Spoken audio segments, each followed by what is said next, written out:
पता नहीं। पहले तो हम लोग के ही बता दें कि मनोज जी भी हमारा खातिर प्रिय बानी जितना राजेश जी प्रिय बानी। हमारा लागता कि मनोज जी के ऐसा भाषा के प्रयोग ना करे के चाही। हम कवना मने दृष्टि से वहाँ के फर्जी लागता नहीं।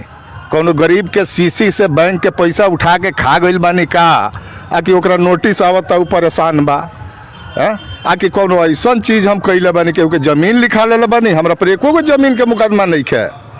केहू के पूरा बाजार में रुआ पता कर ली। केहू के 100 रुपया 200 रुपया 1000 रुपया लाख रुपया 10 लाख रुपया करोड़ रुपया हम लेके भागल नहीं की। हमार पूरा हिंदुस्तान में एगो शाख बा। हम एलेक्जर इंडिया प्राइवेट लिमिटेड के मैनेजिंग डायरेक्टर हैं। हमरा मन बा कि हमार क्षेत्र विकास करो। हमरा ऑब्जेक्शन राजेश से भी होला। तो अब पता चलल कि कुछ लोग यहाँ पर पैसा जमा कर दिले दुकान खातिर। हम तो इनकी है ना देखो ये तो गांव के संपत्ति 2 बीघा 9 कट्ठा 9 धूर वैसे भी जामों में जमीन नहीं है कि थाना ब्लॉक सब दूसरा जगह जाता। चूँकि जमीन नहीं है तो बनी केहू के खेत में केहू जमीन देवे के जा तैयार नहीं है। केहू के निजी जमीन में तो बनी ना। जब बनी तो जमीन हुई तबे बनी। हम कह दिया कि बनी या जमीन नहीं है तो क्या तो बनी। तो वो थाना उ जमीन 2 बीघा 9 कट्ठा जामो के लोग के रहो ओमें अस्पताले रहो हो सकेला उतने में को बढ़िया मेडिकल के सेटअप बन जाओ ई लागल हमरा। तो हम ओकरा खातिर लड़ाई लड़ल शुरू कैनी। फिर हमनी के गईनी सन करीब 25-30 आदमी डीएम के यहाँ धरना दहनी सन डीडीसी के यहाँ धरना दहनी सन चिट्ठी बारुआ। ओकरा बाद हमने क्या चिट्ठी बा हमें गाँव के लोग पूरा करीब 100-200 लोग दस्खत कइल। रउआ से एगो बात बता दी हम ये तो हमारा मनोज जी के विषय बा। ये चिट्ठिया के दस्खत करावे खातिर उहों के लगे हम गई रहनी। उहों के कहलर नहीं कि हम चल लेकिन वहाँ के सिवान ना गईनी। अब पता ना काहे ना गईनी। दस्खत कैले बनी ना दस्खत ना कईनी वहाँ के दस्खत ना कईनी। ये सच्चाई बा। मनोज जी अपना दिल पर हाथ लग के मंदिर में अगर कसम खा के कह दी कि हम वहाँ के लगे ना गई रहनी। काली भी रहल है वहाँ के काली उप मुखिया के बोलौनी आ कहनी है कि ये पर काम करे के चाहिए। शंभू चाचा अच्छा काम करता नहीं लेकिन वहाँ के रातों रात काहे पलट गई एक हमरा पता ना चलल। हम वहाँ से मिल के लड़ाई लड़नी। हम गांव से मिल के लड़ाई लड़नी।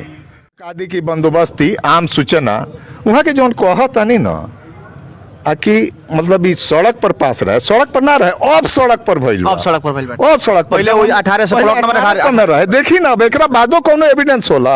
बिल्कुल मतलब साफ लिखता बढ़िया के भी बाटे में। हां बढ़िया सब कर बा। देखी ना 18 से लिखता 2 बीघा 9 कट्ठा 9 धूर। पहले तो उहे रहे अब वहाँ के कहता नहीं जाके देख ली। तो अब तो चेंज हो गइल बा। अब तो चेंज हो गइल बा। जाहिर सी बात बाकी रोड पर आ गइल बा। रोड पर आ गइल बा। अब रोड पर वसूली होता। माने रउआ नाराज बने कि वहां के रउआ के फर्जी कहला बने विदाउट एनी एविडेंस। एको गो सबूत लगा दी। हम अपन वोट मनोज जी के देम। मनोज जी सार्वजनिक रूप से केकर फर्जरी हम कैले बानी केकर खेत लिखौले बानी केकरा के नौकरी के नाम पर हम पैसा लेले बानी कि थाना के दलाली करे नहीं कोई देखला जामो बाजार के थाना में गइल कि ब्लॉक के दलाली करे नहीं हम कि केहू से घूस घास लेले बानी। हमारा जैसा आदमी पर वहाँ आरोप लगावे खातिर पहले अपने आप में झांक के देखे के पड़ी। वहाँ के प्रिय तो बानी लेकिन गाली गलौज के भाषा चुनाव में ना चले के चाहिए। आपस में मोड़ के लड़े के चाहिए। हाँ ये समझता नहीं कि वहाँ के 2-3 बार चुनाव हार गई बनी तो हताश हो गई बनी। अब कौनो हथगंडा अपनाए कि झूठ सच बोल के मुखिया बन जाए। वहाँ के एको गो PCC अगर अपना पैर से मार के धसा दी तो हम काल राजेश जी के बैठा दे मैं सारा वोट मनोज जी के जाई। ना तो मनोज जी बैठ जास का झूठ बोलने बड़े एगो झूठा के मुखिया ना होके के चाहे। एगो सड़क देखा दे चलो अपना पैर से रहुओ चलनी वो जा खड़ा होखी जौन कमजोर PCC होके राजेश के बनावल ऊपर वहाँ के अपना पैर से मारी। अगर वो धस गई कहला बन के पैर से मारे तो धस जाई। टोकरी लेके चली कौनो PCC पर रहुओ कि यहाँ PCC भइल बा कौनो PCC पर वहाँ के खरहारा से मार के खरहारा ले ली मोटा का रहर वाला आ कौनो पर अगर बालू निकल जाता सीमेंट निकल जाता गिट्टी निकल जाता अरे झूठ ना बोले के चाहिए। वहाँ के जौन कहता नहीं वार्ड वाला बार बार वार्ड कार्यान्वयन समिति के मालिक वार्ड सदस्य है। वार्ड सदस्य के पैसा दहल मुखिया के काम रहे। बार बार वो दिन रउआ से राजेश बातों कैले कि सुप्रीम कोर्ट तक हमनी के लड़नी सन कि पैसा डायरेक्ट भेज दो लो वार्ड के हमनी के मत भेजो लो काम ना हुई तो हमनी के बदनामी हुई। बदनामी तो होते बा मुखिया लोग के। बदनामी तो होते बा। जनता पूछा था कि हमने के घर में नल जल के पानी काहे ना जान पहुंचा। गइल, जबकि वो काम बा। मनोज जी से कह दी जॉन हेवल्स के लाइट राजेश जी लगौले बड़े, अगर 800 रुपया में मिलता जन्नी तो 80,000 रुपया रुआ लेके जाई उनका के दे दी। हमरा के काहे में बीच में रखत ना ना कुछ तो रुआ बानी रुआ से कहला बड़ा ना हमरा से मीडिया के माध्यम से वहाँ अरे मान ली कि 800 के हिसाब से 500 लाइट के कितना दाम हुई? 40,000 500 के तो 1,000 लाइट हम पूरा पंचायत के दहनी अपना पास से, वो हमार व्हाइट मनी रही, इनकम टैक्स पेड मनी रही, हम अपना पंप से दर्शा के देम, चेक से देम, और वहाँ के 1,000 लाइट पूरा पंचायत में लगा दी अगर 800 रुपया में हो जाता। खैर लाइट कितना का रहे वो बस नहीं के, लेकिन नंबर ऑफ लाइट्स तो कम बा। नहीं वो तो खैर फंड जितना आई सरकार दी उतना न हुई। फिर तो बात विकास पर जब आवता तब तो नहीं देखिए कोनो मुखिया जब काम करी हैं तो जितना उनका लगे पैसा आई। नमस्कार, हम बानी अमरजीत कुमार गिरी, रवा देखतनी भोजपुरिया झकोरा। अभी फिर से हम बानी आज सिवान जिला के गोरियाकोठी प्रखंड के जामो पंचायत में, और जामो पंचायत में हमरा साथे बानी निवर्तमान मुखिया जी के चाचा। रवा सब के बता दी कि जी के मुखिया प्रत्याशी के तरफ से मतलब कि मनोज गुप्ता जामो पंचायत के मुखिया प्रत्याशी बनी, वहाँ के द्वारा निवर्तमान मुखिया जी के चाचा के फर्जी कहल गई। ओकरा बाद से मामला आगे बढ़ गई। यहाँ के फ़ोन कैनी और बताऊनी कि हम फर्जी नहीं की, हमरा पास में एविडेंस बा। हॉस्पिटल के जौन मामला सामने आइल बा ओइ पर लड़ाई हम लड़ल बानी, और वो टैक्सी स्टैंड हो गई रहे, ओकरा के हटवा के हम हॉस्पिटल के जमीन हॉस्पिटल के देवे के प्रयास करनी कि जी हॉस्पिटल बनो। तमाम बातचीत हुई। शंभू जी सबसे पहले और स्वागत बा भोजपुरिया झकोरा में। बहुत बहुत धन्यवाद गिरी जी। रुआ सच्चाई देखावा तनी, रुआ के बहुत लोग देखता। शुभकामना बा कि रुआ इस क्षेत्र के सबसे बढ़िया पत्रकार बनी। जी का मामला भाई, जैसे कि मुखिया प्रत्याशी मनोज कुमार गुप्ता जी कहनी कि ये हॉस्पिटल के वहाँ के लड़ाई ना लड़ी ले, पटीदारी के लड़ाई लड़ी ले, वहाँ के फर्जी आदमी बानी। रुआ पूरा एविडेंस के साथे बने। हमरा बुझाता कि 500 पन्ना बा रुआ पास में जौन एविडेंस बा, हाई कोर्ट के जजमेंट बा, रुआ जिला अधिकारी के चिट्ठी लिखले बानी वो बाटे है, जेमे राउर नाम बावे, रउरा बाएं बगल बैठल बानी देवेंद्र गिरी जी वहाँ के नाम बाटे, और बहुत लोग के नाम बाटे। पूरा गांव लड़ाई लड़ल बा जी। अकेले हम नहीं लड़ल, बहुत लड़ाई लड़नी से हमनी के। यहाँ सांसद के बोलौनी हम, यहाँ विधायक के बोलौनी हम, जब जामो में सब लोग के बोलौनी सन, मीटिंग करवौनी सन। फर्स्ट स्टेज से बताएं, इनिशियल बताएं, शुरू से बताओ तनी। पहले तो हम रुआ के ये बता दी कि मनोज जी भी हमरा खातिर प्रिय बानी जितना राजेश जी प्रिय बानी।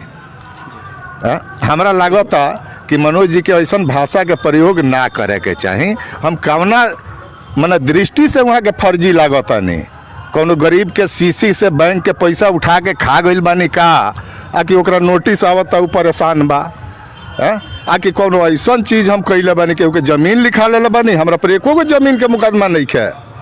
केहू के पूरा बाजार में रुआ पता कर ली, केहू के 100 रुपया 200 रुपया 1000 रुपया लाख रुपया 10 लाख रुपया करोड़ रुपया हम लेके भागल नहीं की। हमार पूरा हिंदुस्तान में एगो शाख बा, हम एलेक्जर इंडिया प्राइवेट लिमिटेड के मैनेजिंग डायरेक्टर हैं। हमरा मन बा कि हमार क्षेत्र विकास करो। हमरा ऑब्जेक्शन राजेश से भी होला, मनोज जी होखी चाहे केहू होखी, जहाँ कमी बात तहाँ हम कमी के बात करे नहीं। ऐसा बात नहीं है कि हम राजेश जी के छुपाएं। काहे कि हमरा अगर पैसा के बात करता नहीं तो तनको लालच नहीं है कि मुखिया के पैसा से हमार बाल बच्चा पढ़िया सन, चाहे हमार खर्चा चली। रहल बात मनोज जी के, तो हम फिर रुआ चैनल के माध्यम से कहें कि मुखिया के इलेक्शन बा। हाँ ई बा कि वहाँ के 2-3 बेर हार गइल बानी तो हताश बानी, लेकिन हताशा के वजह से क्या हो के गाली गलौज मत होके, जौन चीज होके वहाँ के अब हमरा पर आरोप लगौले बानी, तो हमरा लागल है कि हमरा सफाई दहल जरूरी बा। सफाई देवे के बिचार। हाँ ये खातिर रुआ के बोलौनी है। 2-3 गो पक्ष राजेश के भी रखें जौन वहाँ के ना कहे के चाही, और 2-3 गो पक्ष हमरो बा। वहाँ के जौन आरोप लगौनी है कि जामो के रउआ सबूत देख ली, माझी बरौली पथ पर वसूलाला, तो हम वहाँ के बता दी 2 गो चीज सारा गांव के लोग जानता। RTI से एकरा के मांगल गई रहे, तो हमरा पास सबूत बा। चाहे तो रउआ अपना कैमरा में एकरा के दिखा सकतानी कि RTI से ए लिखल बा कि RTI रुआ सामने बा कि ई बस स्टैंड थाना नंबर 3 खाता नंबर 492 सर्वे नंबर 1800 में बा। लेकिन पहले बचपन से पता ना के कहत रहे आ जे कहत रहे खुदे समझता आ कि ई केसरी हिंद के जमीन हो। तो फिर हम पता कईनी कि केसरी हिंद के जमीन का होला। रुआ देख सकतनी हम खतियान निकलनी क्या कि शुरुआती में खतियान निकाले के पड़े पता ना चलत रहे रोगो कि मामला का बा। हाँ, मामला का बा। तो खतियान निकलनी फिर देखिए नक्शा ले आईनी हम के उसे नक्शा मंगनी नक्शा के फोटो कॉपी करौनी नक्शा खतियान निकलनी फिर नक्शा निकलनी नक्शा के फोटो कॉपी हम देखनी कि 1800 तो यह जमीन हो। तो हॉस्पिटल जना पुराना हॉस्पिटल बा पुराना हॉस्पिटल बा जौन की वो प्लॉट नंबर 1800 हो। हमरा तो लागल कि हमें कुछ मतलब गड़बड़ होता तो पता चलल कि कुछ लोग यहाँ पर पैसा जमा कर दिले दुकान खातिर। हम तो इनकी है ना देखो ये तो गांव के संपत्ति 2 बीघा 9 कट्ठा 9 धूर वैसे भी जामों में जमीन नहीं है कि थाना ब्लॉक सब दूसरा जगह जाता चूंकि जमीन नहीं है तो बनी केहू के खेत में केहू जमीन देवे के जा तैयार नहीं है केहू के निजी जमीन में तो बनी ना जब बनी तो जमीन हुई तबे बनी। हम कह दिया कि बनी या जमीन नहीं है तो क्या तो बनी। तो वो थाना वो जमीन 2 बीघा 9 कट्ठा जामो के लोग के रहो ओमे अस्पताले रहो हो सकेला उतने में को बढ़िया मेडिकल के सेटअप बन जाओ ई लागल हमरा। तो हम ओकरा खातिर लड़ाई लड़ल शुरू कैनी। फिर हमनी के गईनी सन करीब 25-30 आदमी DM के यहाँ धरना दहनी सन DDC के यहाँ धरना दहनी सन वो चिट्ठी बारुआ ओकरा बाद हमने क्या चिट्ठी बा हमें गांव के लोग पूरा करीब 100-200 लोग दस्खत कई। रउआ से एगो बात बता दी हम ये तो हमारा मनोज जी के विषय बा ये चिट्ठिया के दस्खत करावे खातिर उहों के लगे हम गई रहनी उहों के कहलर नहीं कि हम चल लेकिन वहाँ के सिवान ना गईनी अब पता ना काहे ना गईनी दस्खत कैले बनी ना दस्खत ना कहनी वहाँ के दस्खत ना कहनी ये सच्चाई बा। मनोज जी अपना दिल पर हाथ लग के मंदिर में अगर कसम खा के कह दी कि हम वहाँ के लगे ना गई रहनी काली भी रहल है वहाँ के काली उप मुखिया के बुलौनी आ कहनी है कि ये पर काम करे के चाहिए शंभू चाचा अच्छा काम करता नहीं लेकिन वहाँ के रातों रात काहे पलट गईनी एक हमरा पता ना चलल। हम वहाँ से मिल के लड़ाई लड़नी हम गांव से मिल के लड़ाई लड़नी।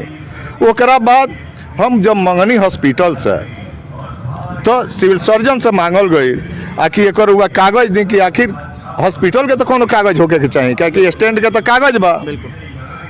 तो स्टैंड के जब कागज ना हॉस्पिटल के कागज कोनो ना रहे उनका लगे तो ओकरा बाद एगो कबो केस चल रहा है रुआ एथी के लगे सर्किल अफसर के लगे CO के लगे ओकर कुछ रेफरेंस रहा है तो वह हमरा RTI से मिलल ओकरा के लेके लोक जन शिकायत सिवान गईनी। सिवान भी हमरा लागल कि वो लोग यह बतावल कि ये पहले हॉस्पिटल रहे जिला परिषद एकरा के टैक्सी स्टैंड बना दिला बा एकर एविडेंस तो ना मिलल कि दुकान में बनी लेकिन कुछ लोग दुकान के पैसा जमा कैले रहे। ओकरा बाद हमने के आयुक्त कार्यालय गईनी सर आयुक्त कार्यालय छपरा कमिश्नरी क्या कि स्टेप बाई स्टेप आदमी बढ़ सकता तो एक शिकायत कहनी हम आयुक्त कार्यालय जेमे एकदम देखी दूसरा पेज में लिखल बा कि दूसरी ओर कार्यपालक पदाधिकारी जिला परिषद सिवान द्वारा बताया गया कि जिला परिषद सिवान को भवदीय पत्रांक 339 दिनांक 19/5/2008 से जामो टैक्सी बस स्टैंड की बंदोबस्ती की जिम्मेदारी दी गई है यही करके वे इसको खारिज कर दिए। इसके बाद और कोई अब आयुक्त से ऊपर तो कोई होता नहीं है तो फिर हम लोगों को हाई कोर्ट जाना पड़ा।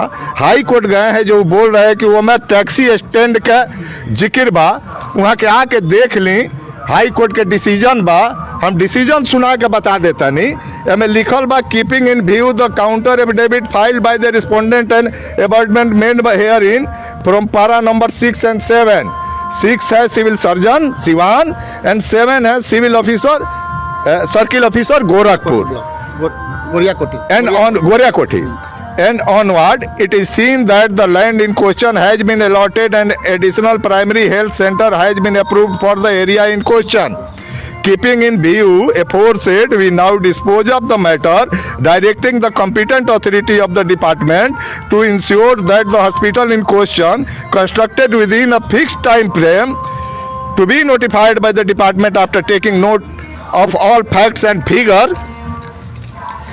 circumstances, and the time frame by which the hospital shall be constructed shall be intimated to Registrar General of the Court within the period of 6 weeks. With the aforesaid, this application stands disposed. ये debt देखिए 29/11/2017 का है। उसके बाद इस पर कार्रवाई हुई है, वो लोग लिख के दिए हैं। मतलब कि खारिज हो गई एक हाई कोर्ट के बाद से खारिज हो गई। हाँ, हाई कोर्ट के बाद तो सर हाई कोर्ट का जजमेंट के बाद से जजमेंट हो गया। उन्होंने दे दिया जब आपको हेल्थ डिपार्टमेंट को कि आप इस पर हॉस्पिटल बनाइए, तब तो ये तो मनोज जी बताएंगे कि हाई कोर्ट की मान्यता मतलब हाई कोर्ट के आदेश से इम्प्लीमेंट हुआ कि मनोज जी जाके कह दिए मंत्री जी से, वो इम्प्लीमेंट हुआ। मनोज जी और उमेश जी भी गए हुए थे जो टैक्सी स्टैंड के। अब क्या उन लोगों का बात है, वो रोकने गए हुए थे या हॉस्पिटल बनवाने गए हुए थे, ये तो उन लोगों के बीच की बात थी, उन्हीं के गाड़ी से गए हुए थे। बिल्कुल एविडेंस भी रहुआ पास में बा और सब कुछ रहुआ देखा होता नहीं। हाई कोर्ट के द्वारा जो जजमेंट आयल बटे, जजमेंट के कॉपी शंभू जी के पास में बा जहाँ पर साफ तौर पे हाई कोर्ट एकरा के खारिज करता टैक्सी स्टैंड के और हॉस्पिटल बनावे के आदेश देता है। शंभू जी जो रहुआ लड़ाई लड़ल बनी, एक बार थोड़ा सा हाई भी जिलाधिकारी के जो चिट्ठी लिखले बनी थोड़ा सा दिखा दी। जिलाधिकारी के ई पेपर बा, एमे टैक्सी स्टैंड के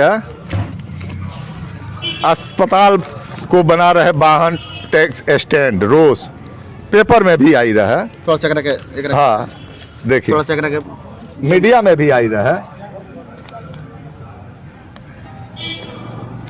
जौन स्टैंड के जिला परिषदीय कार्यालय सिवान के बाजार टैक्सी बस स्टैंड मेला फाटक आदि की बंदोबस्ती आम सूचना वहाँ के जौन कहता नहीं ना कि मतलब ई सड़क पर पास रहे, सड़क पर ना रहे, ऑफ सड़क पर भइल बा। अब सड़क पर भइल बा। ऑफ सड़क पर पहले वो 18 से प्लॉट नंबर 18 में रहे। देखी ना एकरा बादो कोनो एविडेंस होला। बिल्कुल मतलब साफ लिखता बढ़िया के भी बाटे में। हाँ बढ़िया सबकर बा। देखी ना 18 से लिखा था 2 बीघा 9 कट्ठा 9 धूर। पहले तो उहे रहे, अब उहा के कहता नहीं जाके देख ली, तो अब तो चेंज हो गइल बा। अब तो चेंज हो गइल बा, तो जाहिर सी बात बा कि रोड पर आ गइल बा। रोड पर आ गइल बा, अब रोड पर वसूली होता। माने रउआ नाराज बनी वहां के रउआ के फर्जी कहले बनी विदाउट एनी एविडेंस। एको गो सबूत लगा दी, हम अपन वोट मनोज जी के देम। मनोज जी सार्वजनिक रूप से कि केकर फर्जरी हम कैले बानी, केकर खेत लिखौले बानी, केकरा के नौकरी के नाम पर हम पैसा लेले बानी, कि थाना के दलाली करे नहीं कोई के देखला बा जामो बाजार के थाना में गइल कि ब्लॉक के दलाली करे नहीं हम, कि केहू से घूस घास लेले बानी।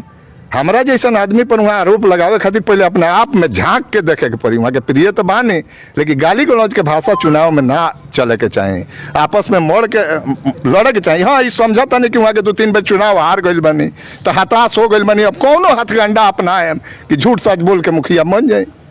वहाँ के जैसे कि हम राजेश के भी कुछ मतलब बात बा, 2-3 गो बात उनकर भी क्लियर करम, उनकर पक्ष रख देम। चूँकि राजेश नहीं खन, मुखिया जी नहीं खी, मुखिया जी सम्मानित बानी। वहाँ के एको गो पीसीसी अगर अपना पैर से मार के धसा दी तो हम काल राजेश जी के बैठा देम, सारा वोट मनोज जी के जाई। ना तो मनोज जी बैठ जास का झूठ बोलने बड़े, एगो झूठा के मुखिया ना होके के चाहे। एगो सड़क देखा देस आ चलो अपना पैर से रहुओ चलनी हो जा खड़ा होखी, जौन कमजोर पीसीसी होके राजेश के बनावल ऊपर वहाँ के अपना पैर से मारी। अगर वो धस गई कहल बन के पैर से मारे तो धस जाई, टोकरी लेके चली। कौनो पीसीसी पर वो कि यहाँ पीसीसी भइल बा, कौनो पीसीसी पर वहाँ के खरहारा से मार के खरहारा ले ली मोटा का रहर वाला, आ कौनो पर अगर बालू निकल जाता, सीमेंट निकल जाता, गिट्टी निकल जाता, अरे झूठ ना बोले के चाहिए। अच्छा लेकिन शंभू जी वहाँ के प्रतिद्वंदी बानी, चुनाव लड़ता नहीं, और भतीजा बानी राजेश जी वहाँ के भी चुनाव लड़ता नहीं, निवर्तमान मुखिया रहनी हम। आरोप तो जे सत्ता में रहल हो ओकरे ऊपर लागी, आरोप तो दूसरे के ऊपर लागी ना। लेकिन आरोप के बात समझी, वहाँ के जौन कहता नहीं वार्ड वाला बार बार, वार्ड कार्यान्वयन समिति के मालिक वार्ड सदस्य है। वार्ड सदस्य के पैसा दहल मुखिया के काम रहे। बार बार वो दिन रउआ से राजेश बातों कैले कि सुप्रीम कोर्ट तक हमनी के लड़नी सन कि पैसा डायरेक्ट भेज दो लो वार्ड के, हमनी के मत भेजो लो, काम ना हुई तो हमनी के बदनामी हुई। बदनामी तो होते बा मुखिया लोग के। बदनामी तो होते बा। जनता पूछा था कि हमने के घर में नल जल के पानी काहे ना जान पहुंचा, गइल, जबकि वो काम बा वार्ड से। लेकिन निगरानी तो मुखिया के करे के रहे ऊपर निगरानी के ऐसा कोनो ई रहे, ना, सरकार की तरफ से आदेश आई रखे निगरानी करे के बा, जनप्रतिनिधि मुखिया के निगरानी करे के बा।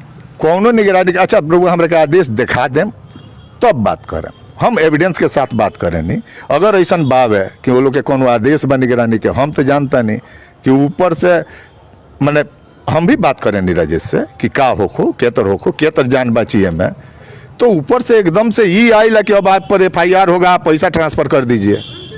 इसके अलावा तो हम मुखिया को कोई लेटर नहीं, अगर आपके पास लेटर हो मतलब रउआ लगा था समझ जी, हालांकि रउआ मुखिया नहीं खी, रउआ चाचा बने, लेकिन हाँ, मुखिया के हम पक्ष रखता नहीं, फिर तो रउआ से हम पूछे, रउआ पक्ष रखता तो रउआ से पूछे कि पंचायत में अगर कोनो स्थिति खराब होता, विकास के लेके जनता बात करता, विकास के लेके पूछता, तो वार्ड से बाद में पूछे, सबसे पहले तो मुखिया से पूछे कि देखिए हमने किया ना आया, काहे कि मुखिया पैसा जो ट्रांसफर भइल बा वो तो मुखिया के द्वारा गिरी जी सचिव ई कंसेप्ट 5 साल रहा, अगला 5 साल में बदल जाई। अभी तक मुखिया जैसे पंचायत के जन टेक्निकल बात समझे, पंचायत अगर बा कहीं झगड़ा भइल बा तो ओकर हेड सरपंच है, तो लोग कहे लगे पहले मुखिया का हाला तब सरपंच का हाला। अभी से जौन हुई आकि पंचायती राज व्यवस्था में नीचे तक सरकार के लोग के अधिकार पहुंचावे के बा, तो देखा था कि वार्ड लेवल पर मॉनिटरिंग अच्छा से हुई। तो ये 5 साल में तो मुखिया के दिमाग बैठा रहा, अगला 5 साल में देखें कि वार्ड के मुखिया हुई, मुखिया के पावर बहुत घट जाई। अब ये घट गई बा, आगे भी और घट जाई। लेकिन आगे घट जाए रउरा कहता नहीं कि PCC के लेके, लेकिन कहल भी तो जाला कि मतलब कि आमतौर पे बातचीत के भाषा में भी कहल जाला कि मुखिया खा गइले, मुखिया लूट लले, मुखिया भ्रष्टाचार, लेकिन इ तो एगो कहल जा सकता नहीं, हमारा जाने से राजेश सिंह ना, हम ऑल ओवर बिहार के बात ना हम उनकर अगर पूछा था नहीं, हम तो मुखिया हैं ना, हम राजेश जी के नहीं कह बातचीत के भाषा में लोग बात करेला ले ले लहले लूट गइले ना आइल हमके ना मिलल। एमे सच्चाई भी बा कि इंदिरा आवास में आधा पैसा मिली, आधा लोग खा जाई, ई सच्चाई भी बा। आई मतलब शर्मनाक हरकत बा, निंदनीय बा। वैसन मुखिया लोग काहे चुनेला ये समझ में ना आवेला। ऐसन को मुखिया बाड़े कि निवास बनावे के बाद 40-50 रुपया ले ले। ऐसन को मुखिया बाड़े कि कार्ड देवे जाइए, राशन कार्ड बन जाई तो कहे कि एहू में खर्चा लागल बा, 500 रुपया दो तबे तारा 5 रुपया किलो मिली। हाँ? तो वो तरीका के काम केहू भी करता, कौनो मुखिया करता, तो पंचायत के वैसन मुखिया के ना चुने के चाहिए।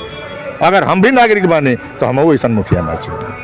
हाई कोर्ट के जजमेंट बा, स्टेटमेंट बा जौन की हमरा सामने बाटे, एकरा ऊपर हेल्थ डिपार्टमेंट के उ लिखले बा और आदेश भी देले बा, हाई कोर्ट के तरफ से आदेश मिलल बा हेल्थ डिपार्टमेंट के कि जल्दी से जल्दी एकरा पर हॉस्पिटल बनवाओल जा सके। एगो चीज और भूल गइल बनी। जी बोली। हाँ, मनोज जी से कह दी, जॉन हेवेल्स के लाइट राजेश जी लगौले बड़े, अगर 800 रुपया में मिलता जन्नी तो 80,000 रुपया लेके जाई उनका के दे दी। हमरा के काहे में बीच में रखत ना कुछ तो रउआ बानी रउआ से कहला बड़ा ना, हमरा से मीडिया के माध्यम से वहाँ अरे मान ली कि 800 के हिसाब से 500 लाइट के कितना दाम हुई? 40,000 500 के, तो 1,000 लाइट हम पूरा पंचायत के दहनी अपना पास से, वो हमार व्हाइट मनी रही, इनकम टैक्स पेड मनी रही, हम अपना पंप से दर्शा के देम, चेक से देम, और वहाँ के 1,000 लाइट पूरा पंचायत में लगा दी, अगर 800 रुपया में हो जाता। खैर लाइट कितना का है वो बस नहीं के, लेकिन नंबर ऑफ लाइट्स तो कम बा।